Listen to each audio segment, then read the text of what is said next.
Honorable Men Discord. When a woman's fed up, let's talk about it. So I know it's not polite to talk while you're eating, but I got a lot to do today. But I had to get this out there. I had to get this out.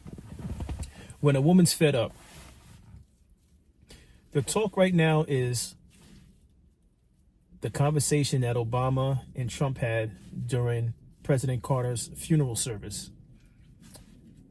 Both presidents exchanged words and seemed to have some laughs out of the conversation. Well, mainly Obama. Obama seemed to, well, I can say both of them. Both of them seem to be enjoying the conversation. So it's been something that's been talked about as of late. But to me, there's something bigger than what President Obama and Trump were talking about. Because first of all, I personally don't see an issue with it. Because here's the thing. That entire atmosphere seemed real stuffy. Everyone seemed to be like robots with no emotion. The music that was played or the choir that was singing, it seemed boring, for lack of a better word. Okay?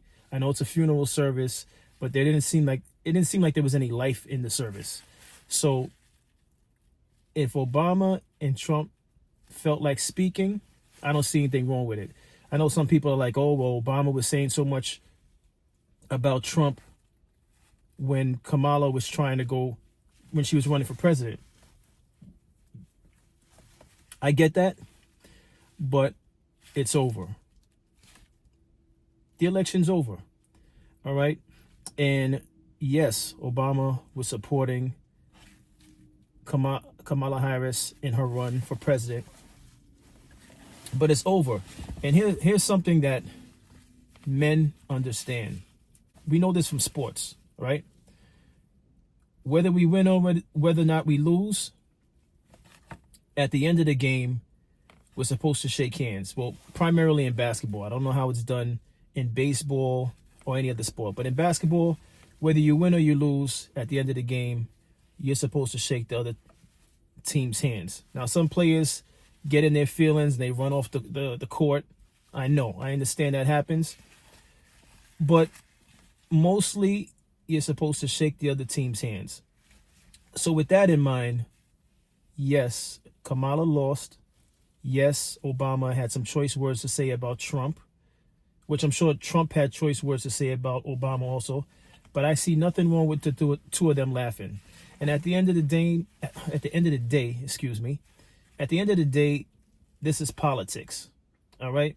So for those people who found themselves in their feelings about the fact that Obama and Trump were speaking with each other and they had a few laughs, I think that's ridiculous.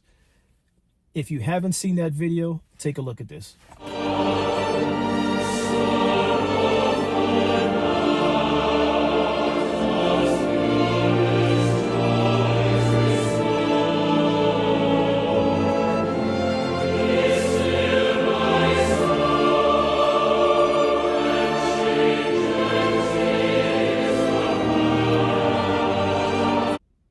So again, I don't see anything wrong with it.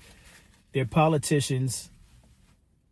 Politicians are no different than lawyers. Lawyers sometimes have to represent people that the public feels is guilty, but the lawyer's job is to represent their clients and to get winning results.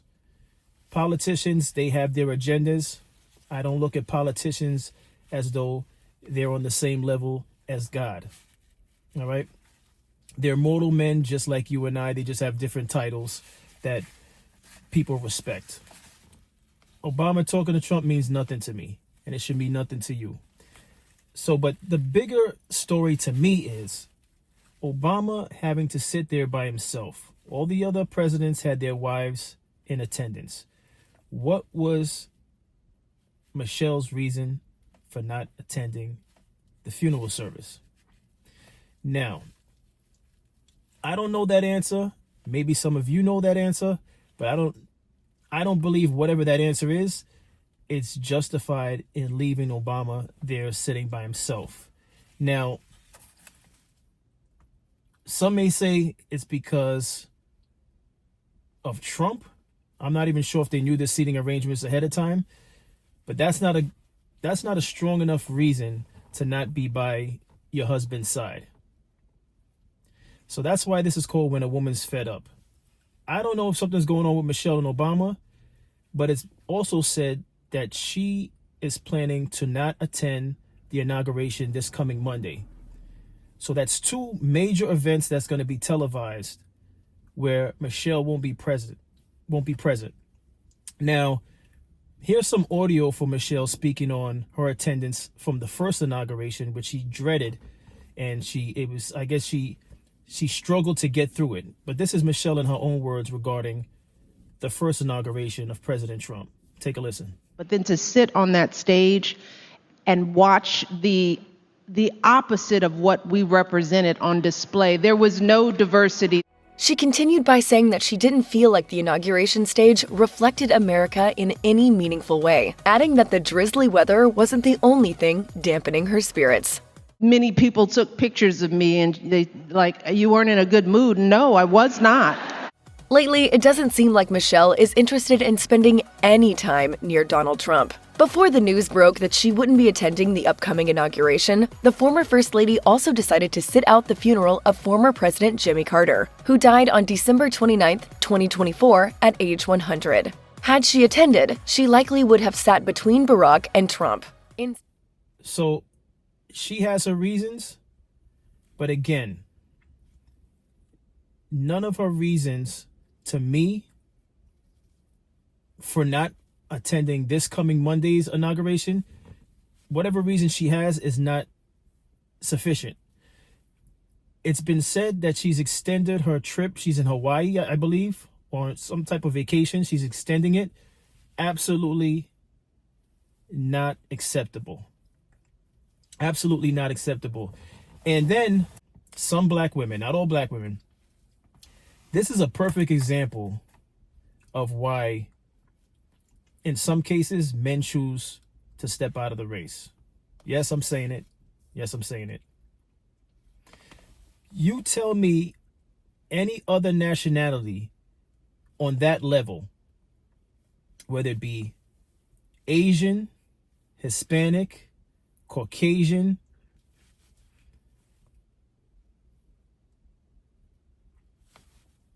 you name another nationality on that level where the wife was a first lady to a president and the wife doesn't attend major events without her husband. What other nationality is going to do that? Now, I'm here for the smoke with this one. I'm here for the smoke. You can't tell me you're not attending the inauguration because you extended your vacation or because you just can't stand Trump. Here's the thing. This is why when some men decided to vote for President Trump over Kamala Harris, these are the reasons why. Because sometimes some women, again, not all women, some women get caught up in their feelings and they do things like this. What's being displayed by Michelle Obama. Sometimes that happens. It's inexcusable. It is inexcusable. I don't care what is going on. And to be honest with you, I'm starting to wonder if there's something going on between their marriage. And even if that's the case, it's still inexcusable because you see the relationship of Hillary and Bill Clinton. They didn't look excited to be next to each other during the funeral service, but Hillary was there. On top of that, we all know the past of Hillary and Bill Clinton and what happened in the Oval Office with Clinton and Monica Lewinsky. And you still see Hillary by his side. I don't care if you have to fake it.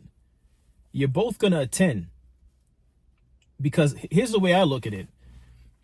I think this is so, what's the word? Monumental. That's not even the word I want to use, but I'm going to use, this is so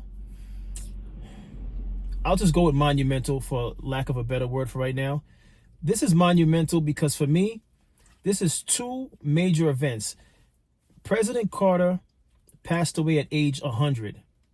Funerals, to me and to many others, is just as important as weddings, as sweet 16s. That's a once in a lifetime event. That's not something that you just miss. Like, I don't know what the reason is for her missing that and having Obama sitting there by himself, but it's inexcusable. Then to say that you're not going to the inauguration, you're not even considering him. Maybe they had a conversation, a private conversation amongst themselves, and she said, listen, I can't stand Trump. I'm not going to attend. But then it's still a lack of respect for Obama, because no matter how you feel about it, just show up. Show up and support him like the other wives of the other presidents are going to show up and support their husbands. But no, that's too much for Michelle. That's too much for Michelle. Again, you can disagree with me. I am definitely going to be in the comments for this one. Tell me another nationality that would do that to their husband who was a president for 2 terms.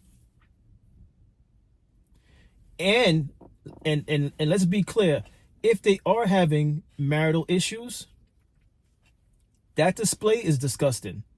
Because for all of that, you guys, they both should just get a divorce. I'll be honest with you, if I'm president and my wife didn't come to the funeral with me, and then she's going to follow that up by not going to the inauguration, we're finished. Because I don't know what type of public display she's trying to put on, but we're done. We're done. And you could say, oh, you're being extreme. Okay, I'm being extreme. I think it's ridiculous that Obama had to sit at the funeral service by himself, and then people are worried about what he said to Trump to make him laugh and how they were sharing a laugh. What else is the man supposed to do? Is he supposed to sit next to Trump angry or act like he's not sitting next to Trump? What else is he supposed to do? He doesn't even have his partner next to him to speak with. He didn't even have his partner. So if he decided to chuckle, fine, chuckle. First of all, the man has soul, okay? He's not like many of the people in attendance that were stiff like mannequins sitting there. Now, I understand it's a funeral service. I'm not saying it was appropriate to laugh, but we don't know what they were speaking about. But at least have dialogue with the person you're sitting next to. I'm not saying everyone in attendance should be laughing the way Trump and Obama were laughing. But at least you see 2 presidents getting along, engaging. That's the way it should be. Regardless of political differences, that's the way it should be. They should be able to speak with each other if they're sitting right next to each other. Hillary Clinton sat next to Bill, and they looked like they were not in the best of moods. Ivana Trump sat next to Donald Trump. She didn't look like she wanted to be there, but she was still there. This is the point I'm making. When a woman's fed up, I understand they're upset, but the grown thing to do is put your emotions to the side and support your partner. If the issues are that bad that you decide that you're not going to be next to your partner, then maybe you need to discuss going your separate ways. And you heard it here first. I wouldn't be surprised if that was to happen. If that was to happen where they separate, Obama and Michelle, I wouldn't be surprised. Just off of these 2 events. Again, a president that made it to 100 years old passed away. You didn't show up to the funeral service. And now in inauguration, you're not showing up. Why? Because you lost? That's what you're teaching your children? That when you lose, you pout, and because you don't have your way, you're not going to attend? You're not going to congratulate? No, unacceptable. Let me know your thoughts in the comments. As always, I appreciate all of you for tuning in. Like, share, subscribe, Honorable Men Discord. Take care.